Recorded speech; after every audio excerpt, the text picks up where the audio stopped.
Polish-built version of the MiG-15 UTI, WSK Nierech, SB Lim 2.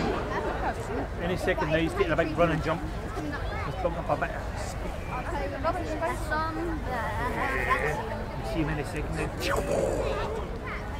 Side line, Jesus, come right up the top. Second.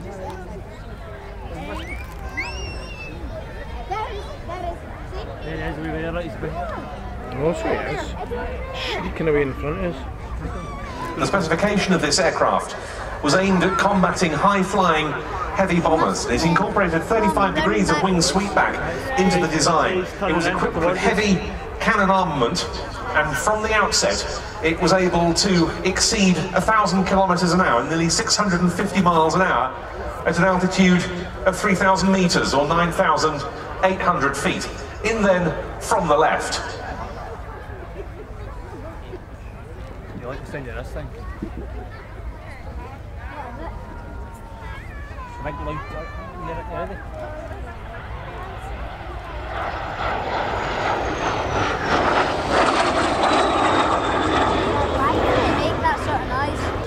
The MiG-15 first went to war in 1950, towards the end of the Chinese Civil War, where Chinese communists were getting Soviet help in their fight against nationalist forces. Rather unusually, the first MiG-15 aerial victory